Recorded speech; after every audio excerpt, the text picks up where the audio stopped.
घोसी नगर पंचायत में चेयरमैन के पद के प्रबल दावेदारों में से एक शफकत तकी को पूरा भरोसा है कि इस बार यहां की जनता उनके माथे पर सिरमौर बांधेगी।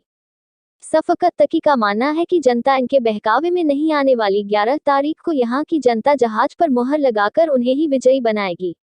अब पूरा देश जाग चुका है, जिसमें सबका विकास होगा, चाहे वह हिंदू हो, मुस्लिम हो या बौद्ध हो। अल्पसंख्यक समुदाय के लिए किया किसी ने नहीं किया। अब तक इनके वोट के जरिए सपा बसपा राज करती आई है, पर अब इस देश का मुसलमान जाग चुका है, वह किसी के बहकावे में नहीं आने वाला। आगामी 11 तारीख को घोसी की जनता शफकत तकी के नाम मुहर लगाकर हमें विजयी बनाएगी। शफकत तकी कौन है? आप मन से बड़ा जोशीला भाषण दिए, कौन है?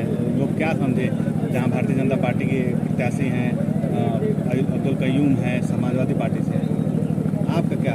शफकत तकी एक ऐसा रहनुमा है, एक ऐसा नेता है जिसे पूरा जिला ही नहीं पूरा देश और प्रदेश जानता है। और आज नगर पंचायत का इलेक्शन लड़ रहा है और खुद नहीं लड़ रहा हूँ, बल्कि घोसी की आवाम मुझे लड़ा रही है। और यहाँ पर इंशाअल्लाह ताला घोसी की जनता, आप देख रहे होंगे कि किस तरह से उनका प्यार मिल रहा है और दुआएं मिल रही हैं, और यही मेरी पहचान है घोसी की आवाम। अपने मन से कहा कि आपके बच्चे बहुत वेल क्वालिफाइड हैं, एजुकेटेड हैं, लगता है कि और लोगों को ज़रूरत है और इसकी चीज़ को बता रहे हैं आप? जी, मैं इसीलिए बता रहा हूँ कि तालीम बहुत ज़रूरी है, इसलिए कि हमारे बच्चों के बीच ये भर दिया गया है कि तालीम लेने से कोई नौकरी थोड़ी मिलेगी। और आज इसीलिए मैंने अपने बच्चों की मिसाल दी कि मैं भी इसी समाज से निकला हूँ, बुनकर का बेटा हूँ, और मैंने अपने बच्चों को तालीम दिलाई। और आज मेरी बच्चियों के पीछे पीछे नौकरी भाग रही है, ये नौकरी इंतज़ार कर रही है, मेरे बच्चे अभी नहीं जा रहे हैं। आपने एक आरोप लगाया नगर पालिका चेयरमैनों पे कि ठेकेदार घूमते हैं उनके आसपास और ठीके और कमीशन के लिए मारामारी होती है। जी, इतना भ्रष्टाचार हो गया, आपको लग रहा है कि इतना हटाना बहुत आसान है? बहुत आसान है। अगर जनता का प्यार मिलता है और जनता साथ है तो इस भ्रष्टाचार को पूरी तरह से समाप्त किया जा सकता है। आपने एक चीज़ कहा कि मेरे जीतने के बाद मैं योगी आदित्यनाथ से आँख में आँख मिला के बात करूँगा और अपनी बात कहूँगा और ये जो भी समस्याएं दूर कराएंगे। तो क्या लगता है, ये धमकी समझा जाए? ये धमकी नहीं है, इसे कानून समझा जाए कि हर शख्स को अपनी आवाज़ उठाने का अधिकार है। और हमारे इस घोसी की सरजमीन पर आज तक कोई चेयरमैन ऐसा नहीं आया जो आवाम की आवाज़ को ऊपर तक पहुंचा सके।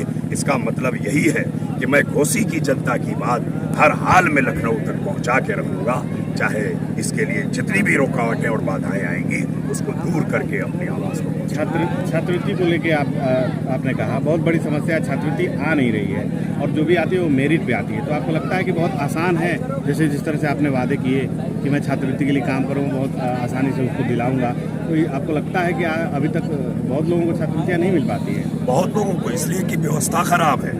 छात्रवृत्ति आती भी है तो उसका भी बंदरबाट होता है। ईमानदारी से टाउन के अंदर अगर कम से कम घोसी में जो आ रही है, जो हक मिल रहा है, उसे ईमानदारी से करते तो बहुत सारे बच्चे पढ़ लेंगे। और उसके अलावा बहुत सारी संस्थाएं हैं जिन्हें हम जानते हैं सरकार से अलग हट के वो भी पैसा दे रही हैं तालीम के लिए, एजुकेशन के लिए लोग खर्च कर रहे हैं। आप देखते होंगे टीवी वगैरह पे ऐड आता है, कितना पैसा भेजिए एजुकेशन के नाम पर खर्च किया जाएगा। वो पैसे भी लाना है, जानकारी चाहिए। और अल्पसंख्यकों के नाम पर भी कुछ अलग से सुविधाएं मिल रही हैं, जिसे जाहिल कम पढ़े लिखे लोग जो जनप्रतिनिधि बन जाते हैं वो नहीं ला पाते। बार बार आप जाहिल जनप्रतिनिधि करें, कौन है जाहिल? कौन? आप डिग्रियां मांगिए जाके सबसे, आप मीडिया के लोग हैं, आप मांगिए, खुद ब खुद पता चल जाएगा। इसलिए कि सब लोग भरे हुए हैं, कहीं नहीं तो आप चले जाइए इलेक्शन कमीशन के पास, सबको अपनी तालीम भरी गई है, अपनी संपत्ति भरी गई है, अपना सारा रिकॉर्ड भरा गया है, उसमें पता चल जाएगा कौन जाहिल है कौन आलिम है। आज़ादी के 72 साल हो गए, बहुत सारे मुस्लिम पार्टियां हैं जो मुसलमानों के लिए कर पा रही है, काम करती है, लेकिन फिर भी मुसलमानों की दशा नहीं सुधर पाती।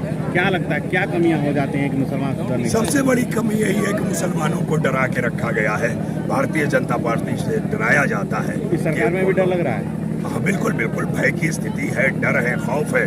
योगी जी से बड़ा लोगों को वो था कि एक धार्मिक आदमी है, कम से कम इंसाफ करेंगे, बहुत उम्मीदें थी, लेकिन भय, डर और खौफ अब भी है।